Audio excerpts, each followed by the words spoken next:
Pero hindi pa nila nakikita yung presentation eh. Ayun na. Okay. So tayo po ay magpapatuloy. Yan po yung highlights mga kapatid ng previous chapters. And so, we now go to our lesson.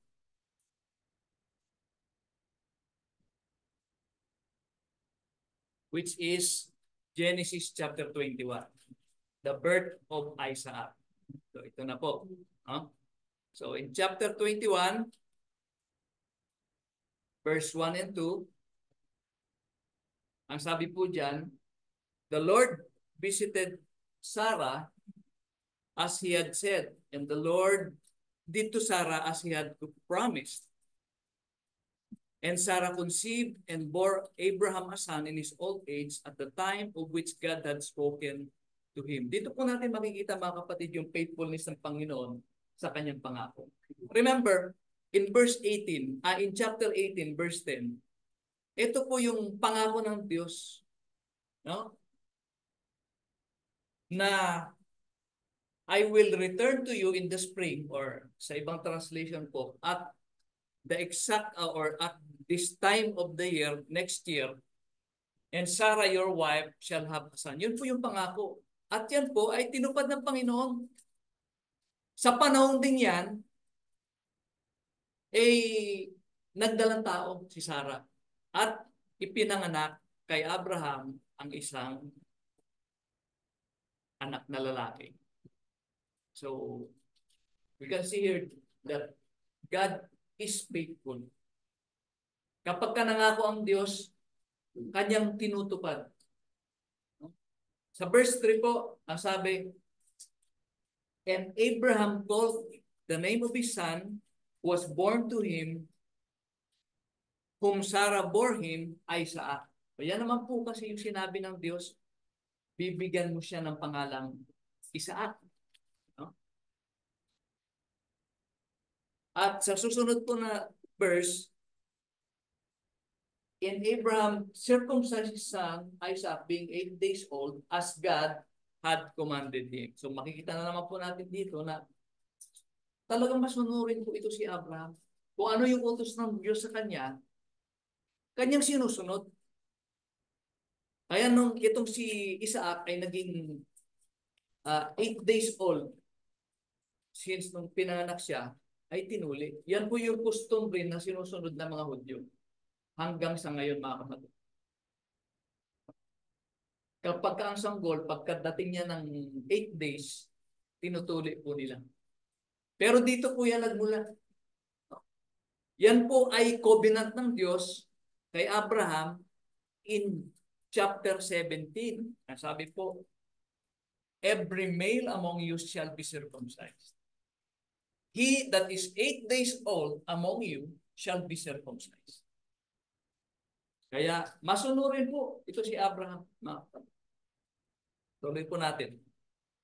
In verse 5 to 7, and Abraham was 100 years old when his son Isaac was born unto him. So remember, nung binisita sila ng anghel doon po sa chapter 18, sinabi po doon, Abraham was 99 years old. So, a year later, 100 years old siya, ipinanganak si Isaac. So, and Sarah said, God had made me to laugh so that all will hear, will laugh with me. Sabi niya. At sinabi niya, sino nakapagsabi kay Abraham na si Sarah ay magpapasuso ng anak? Sapagkat ako'y nagkaanak sa kanya ng isang lalaki sa kanyang katandaan. And then, in verse 8, and the child grew and was weaned. And Abraham made a great feast the same day that Isaac was weaned. And Sarah saw the son of Hagar, the Egyptian, which she had born unto Abraham, mocking sa Hebrew po. Yung word po diyan na ginamit ay marami pong ibig sabihin. Merong mocking, yung makin sa Tagalog, tumutuya. So, kinukot siya. Ang ibang translation po niyan is laughing. At saka meron pa yung isa, which I forgot. Pero makikita po natin dyan na nakita ni Sarah na nakikipaglaro yung anak ni Hagar kay Isaac. And nung nakita niya, sabi po diyan sa verse 10, wherefore she said unto Abraham, cast out this bondwoman and her son. Kita niya, nilalaro nito yung anak ko. Sinabi niya si Abraham, palayasin mo yung si Hagar at saka yung kanyang anak na si Ismael. Sapagkat hindi yan magmamana o hindi yan makikihati sa manang tatanggapin ni Isaac. Yan po yung sinabi sa talata, mga kapatid. For the son of the slave woman shall not be heir with my sons. Eh, siyempre, ang customary po nila nung panahon noon, yung panganay na anak, yun po ang nakakakuha ng majority share ng mana. 2/3. 1/3 lamang doon sa pangalawa. Eh, kaya gusto niyang palayasin. And the thing was very displeasing to Abraham on account of this. Eh, siyempre, anak niya yun eh. Diba? Masakit para sa kanya. Pero kinausap siya ng Diyos. Sabi ng Diyos, o sige, pagbigyan mo na si Sarah. No? Kasi, si Isaac naman talaga ang magiging siya talaga yung pagmamahal. Siya yung son of promise. And as for Ismael, sabi ng Diyos, gagawin ko din siyang isang bansa. Sapagkat siya ay yung anak. Because he is your offspring or he is your son. So God told Abraham that he will also make Ishmael into a great nation. Kaya lang, nilinaw ng Panginoon na, gagawin ko si Ismael na isang bansa, kaya lang, si Isaac talaga, nakapangalan yung iyong pinhi o yung iyong lahi. So, Abraham rose early in the morning, gumising siya, nag-ano siya ng handa siya ng pagkain, pagkatapos, pinaalis na niya si Hagar, kasama yung si Ismael. Okay? Pero, ito pong si Ismael, kung inyo pong tatantyahin mga kapatid, if you are reading the previous chapter, nung ipinanganak siya ni Hagar, si Abraham ay nasa 86 or 87 years old. Kung kaya, itong batang ito ay medyo malaki na din. Mga nasa 13 years old. Teenager na. No? Kaya siguro naalarma si nung nakikipaglaro. No? Baka kung anong gawin sa anak niya. Kasi baby pa si Isaac eh. Tapos nakikipaglaro teenager. So yun po. No? So in verse 15 and 16, nung naubos na yung kanilang pagkain, yung tubig at pagkain, iniwan niya doon sa para hindi niya makitang mamatay sa gutom yung kanyang. And then God heard the voice of the lad, and the angel of the Lord called to Hagar from heaven and said to her, what troubles you, Hagar?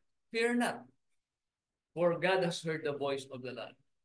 So, ibig sabihin po mga kapatid, sa susunod na mga talata,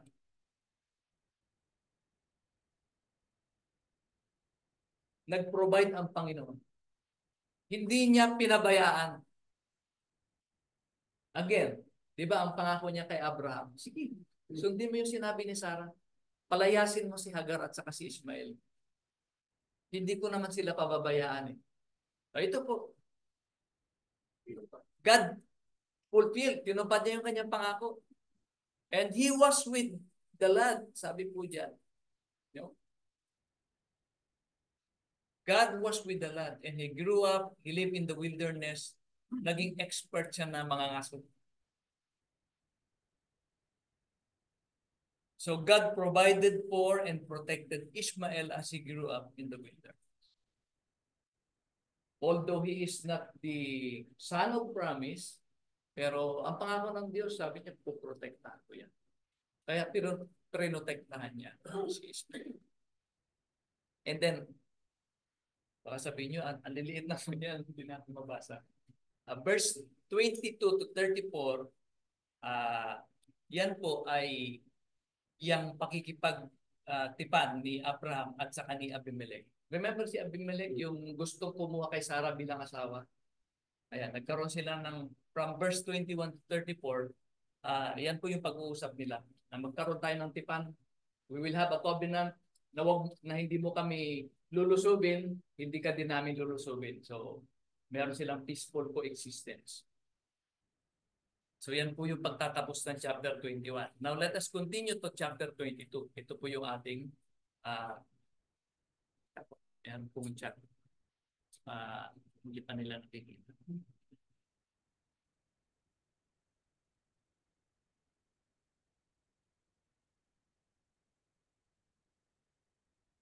Chapter 22, mga kapatid. Ito na po, no? This is the chapter wherein we read the command to Abraham to sacrifice his son Isaac.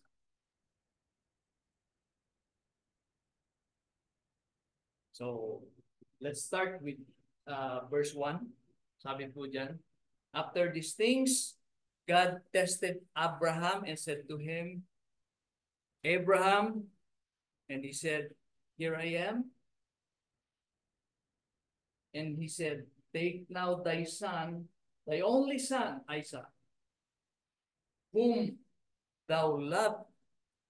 you love, and go to the land of Moriah, and offer him there as a burnt offering upon one of the mountains of which I shall tell you.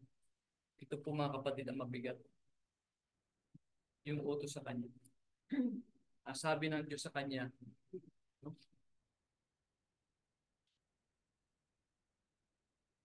ihain mo siya. Yung iyong bugtong na anak na si Isaac, sabi ng Diyos sa kay Abraham, ihain mo siya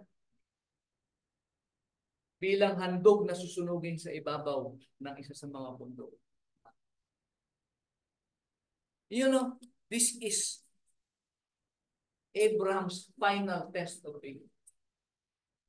Ito po yung pinakahuli at pinakamatinding pagsubok sa pananampalataya ni Abraham. Remember mga kapatid, marami pong pagsubok sa buhay ni Abraham. Una po, nung nagpakita sa kanya ang Diyos at sinabi sa kanya, iwan mo yung iyong bansa, iwan mo yung pamilya, pumunta ka doon sa lupain na susubuin, kung saan kita susubuin. That is a test of faith. Bakit po? Hindi niya alam kung anong maghihintay sa kanya doon eh. Ano ang magiging future niya doon? But he believed the Lord and he followed. He obeyed God. Pangalawa po, ng mga lala ko, nagkaroon ng tagutom doon sa pinuntahan niyang Dito po medyo nag-fail siya doon eh. Kasi nung nagkaroon ng tagutom, iniwan niya yung lupa, pumunta siya ng Egypt. At pagdating sa Egypt, another test of faith, he lied about Sarah being his wife. Diba? So, ito po makikita natin si Abraham is just like one of us. Just like us. Ordinaryong tao lang din. Na nagkakaroon din ng pagkakamali. Nasusubukan niya kanyang pananampalataya, minsan he fails, at other times naman he succeeds. Ito po, this is the final test of Abraham's faith. At ito po yung pinakamatindi. Bakit po? Yung ipinangako sa iyo ng Diyos na anak, na kung saan dadami ang mga bansa, tapos sasabihin ng Diyos sa iyo, ihain mo yan bilang handog na susunugin. Offer Him as a burnt offering. Napakabigat, mga kapatid. But if we notice the next verse, no? Verse 3, so Abraham rose early in the morning.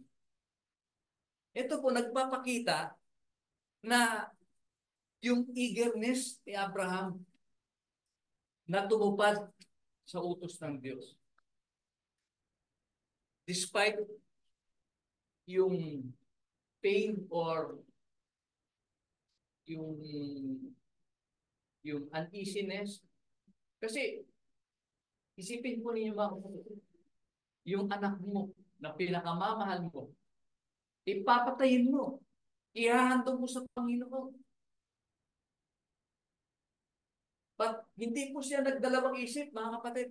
Ang sabi po dyan, early in the morning, committed po siya na sundin ng Panginoon. Kaya, maaga pa lang, hinanda na niya si Isaac at saka yung kanilang mga gagamitin. Pati yung kanyang mga kasama.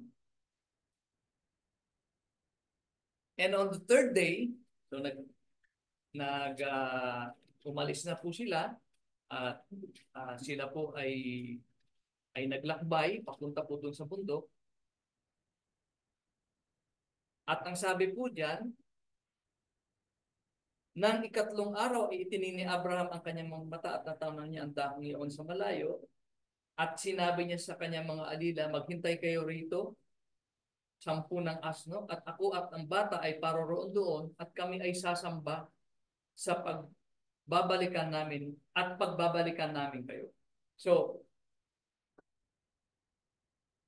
ito po, just one comment. Yung paghandog po, no, ng hayop na susunugin, that is the form of worship that they had during those times.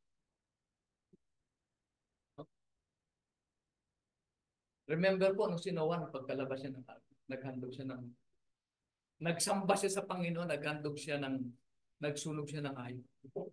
Dito po,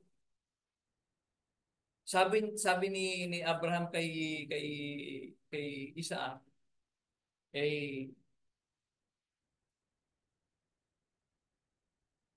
sabi niya doon sa kanya mga kasama pala, kami ay sasamba.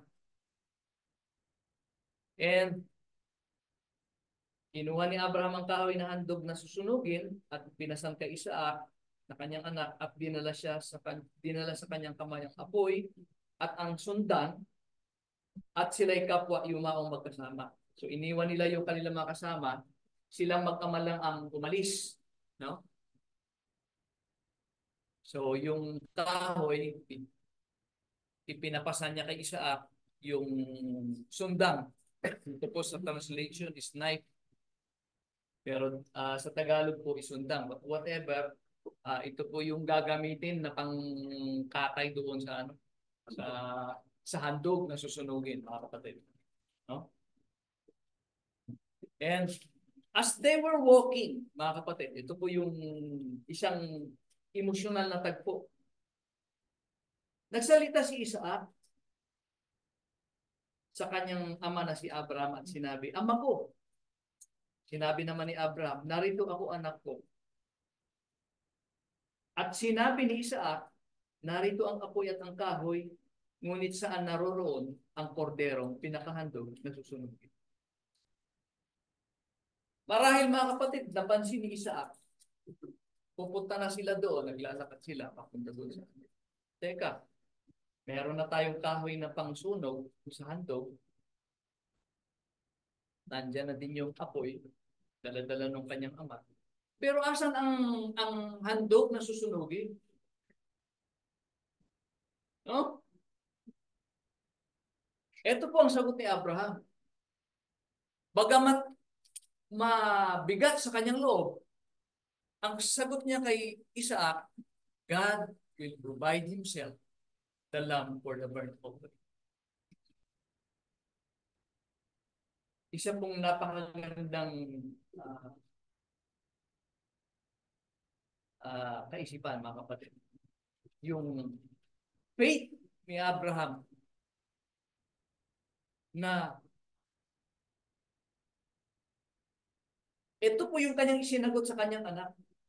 Pero alam niya na yung kanyang anak ay yun ang kanyang ihahandog. At makikita po natin mamaya, I don't want to get ahead of myself. Makikita po natin mamaya, at ganun din sa Hebrew, chapter 11, na ang kaisipan pala ni Abraham, because of his remarkable faith, kahit man patay niya si Isaac, maaaring gawin ng Diyos na buhayin siya muli sa mga patay. And that takes really a faith that is, sabi ko nga, remarkable yung kanyang pananampalataya. Eto na nandyan na Eto na yung anak na pinakaasam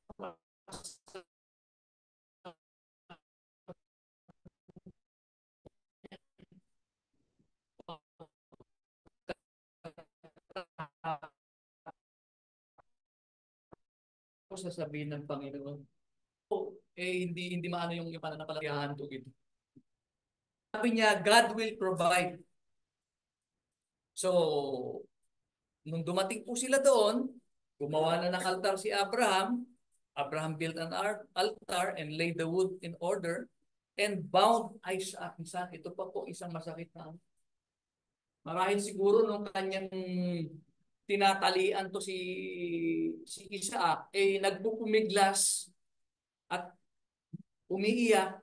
Napakasakit po sa isang magulang na gano'n. Makikita mo yung anak mo na siyempre, nung tinatalian siya ni Abraham, ang kaisipan ng bata, ako na ang magiging handog. Ako na yung papatayin. Di po ba? So mayroong pagpupumiglas, although hindi po nakaano dito, I am just speculating, mga kapatid. Pero human nature, ganun po. Pupumiglas, tapos umiiyak. And it is very hard for the father, para kay Abraham, na gawin ito. Ngunit dahil po sa kanyang pananampalataya, talagang susundin niya ang Panginoon.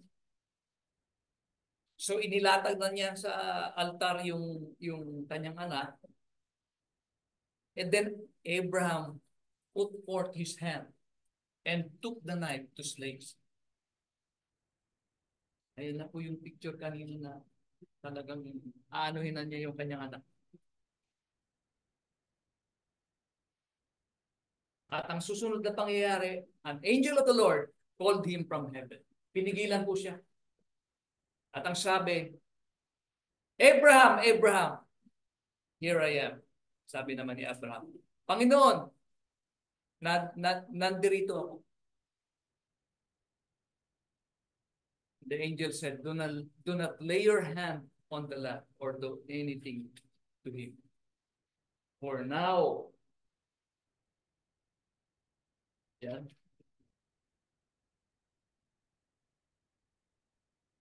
Sapagkat talastas ko ngayon na ikaw ay natatakot sa Diyos, sa parang hindi mo itinanggi sa akin ang iyong anak at ang iyong buktong na anak.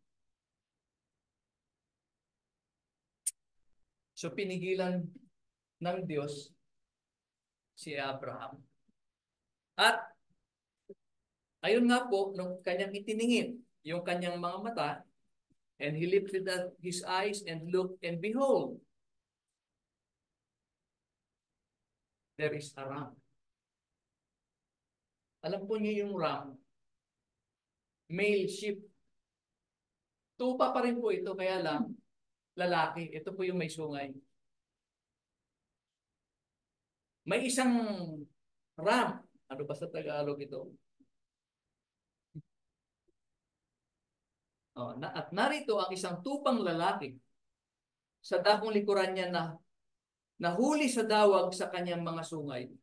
At pumarion si Abraham at kinuha ang tupa at siyang inihandog na handog na susunugin na inihalili sa kanyang. So, God provided the sacrifice. Again, makita po natin dito na ang isang tao, kapag ikaw ay naging masunurin sa Diyos, hindi kanya pababayaan. Di ba, sabi ni Abraham kay Isaac, God will provide anak. And indeed, God provided.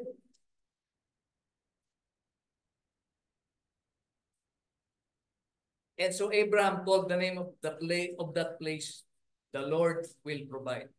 Sa ibang translation po, ang ano po niya is Jehovah Jireh. Baka may mga kilala kayo, Jireh ang pangalan. Meron akong narinig ganun pangalan, Jireh. Jehovah Jireh po ang ibig sabihin niya. The Lord will provide. As it is said to this day, on the mount of the Lord, it shall be provided. Ito po, magandang aralin po din po ito eh. Kasi po ang iglesia, yan po yung mountain of the Lord's house. Kapag ka ikaw ay nandoon sa iglesia, God will provide for you. Tuloy po natin. So sa verse 15 to 18, and the angel of the Lord called to Abraham from heaven a second time and said, I swear by myself, declares the Lord, that because you have done this, hindi mo ipinagkait sa akin yung inyong kaisa-isang anak, no? I will surely bless you and make your descendants as numerous as the stars in the sky and as the sand of the seashore. Your descendants will take possession of the cities of their enemies. And ito po, verse 18. Through your seed, nabanggit na naman po yung pangako na sa kanyang binhi magmumula yung pagpapala, yung blessing to all the nations because you have obeyed. And makikita po natin dito na the fulfillment of this promise, the fulfillment of this blessing is predicated upon the obedience of Abraham. Kagaya naman po ng lahat ng pangako ng Panginoon, it is predicated on our obedience. Ang Diyos ang Diyos masunurin sa kanyang pangako. God is faithful, sabi nga sa Biblia. Even if we are unfaithful, God is still faithful. God is faithful to His promises. But the fulfillment of that promise o yung reap natin ng benefits ng promise na yan is predicated always on our obedience. Kagaya po nito kay Abraham. So, God again assured Abraham about His promise to him. So, the next verses, hindi na po natin babasahin mga kapatid, narration lamang po yan nung mga anak ni Nahor. The family lineage of Nahor, which is Abraham's brother. So, dito po makikita natin, no? Abraham, in other parts of the Bible, tinawag po si Abraham na a friend of God. And he is also, in the New Testament, tinawag din siyang the father of faith. Bakit po? Sa lahat po na nangyari sa buhay niya, no? He was tested many times. Yung kanyang pananampalataya was tested many times. And yung pinakahuli nga po, yung kanyang pag-alay ng kanyang anak bilang handog. Makikita po natin dyan yung kanyang pagsunod sa Panginoon, yung kanyang pananampalataya. And that is narrated clearly in the book of Hebrews, chapter 11. Ganito po ang sinasabi.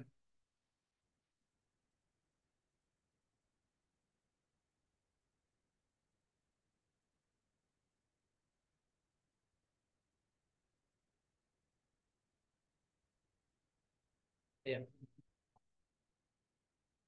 Sabi po dyan, by faith, Hebrews chapter 11 verse 8, by faith, Abraham obeyed when he was called to go out to a place which he was to receive as an inheritance, and he went out not knowing where he was to go. Unang test ng kanyang faith. Hindi niya alam kung ano yung pupuntahan niya eh. Pangako ng Panginoon sa kanya. Yung lupang yan, mamanahin mo. Pagdating niya doon, ang dami mga nakatirang mga mga taong, mga parpa, mga taong pagano, at mga taong magugulo, masasama. Paano naging lupang pangako? Siguro sa isip-isip pa ni sumagi sa isipan ni Abraham. But then we can see in the life of Abraham, mga kapatid, na yung faithfulness niya sa Panginoon, even when things go na in-expect niya, or even when events don't make sense, kahit napakahirap, gaya niyang yung pagsubok sa kanya na ialay yung kanyang anak, still, makikita natin na sinunod niya yung Panginoon. Sabi ba diyan sa Hebrews chapter 11, by faith, he journeyed in the land of promise, as in a foreign land, living in tents. Wala pa siyang permanent na tahanan. Palipat-lipat siya eh. Dito, pupunta siya, mag-set up siya ng kanyang mga tent. Dala-dala niya yung kanyang mga kasambahay, mga alipin, mga ari-arian niya. Tapos, pagkaano naman, lilipat na naman. Palipat-lipat po siya dyan eh. Living in tents with Isaac and Jacob, heirs with him of the same promise. Ito po, for he looked forward to the city which has foundations, whose builder and maker is God. Hindi niya tinitingnan yung kanyang current situation na wala naman akong permanenteng tahanan. Ang iniisip niya yung future in the presence of God. Wala man akong tahanang magagara dito. Sa Tolda ako nakatira, palipat-lipat ako ng tirahan. Pero pagdating ng Panginoon, sa aking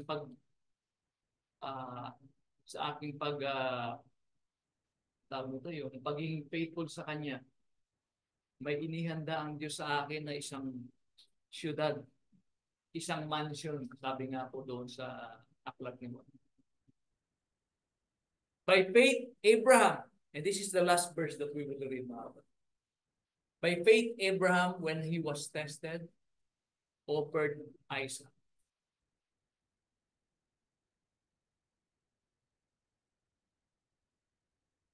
He considered that God was able to raise men even from the dead. Yun po yung kanyang, makita po natin yung kanyang pananampalataya. Matindi yung kanyang pagtitiwala sa Panginoon. Na kahit ang kanyang mentality, patayin ko man itong anak ko si Isaac at ihandog ko sa Panginoon. Ang Panginoon ay makapangyarihan. Mabibigyan niya ako ng anak na kapalit nito. Or bubuhayin niya yung anak kong yan. Piruin po ninyo.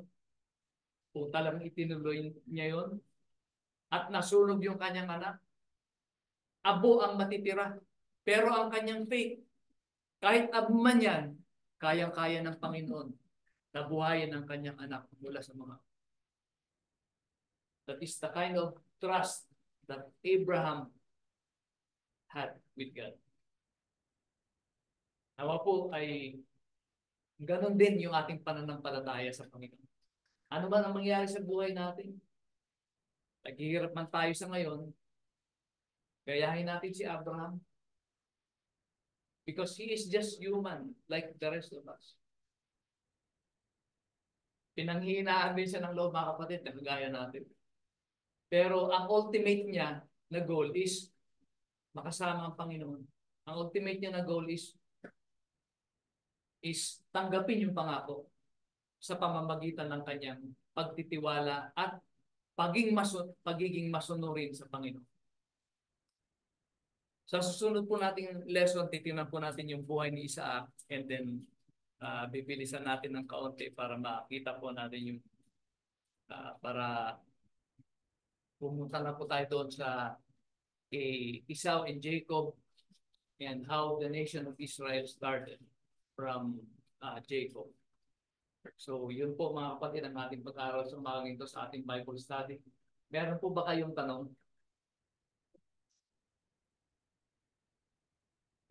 Wala po kayong tanong.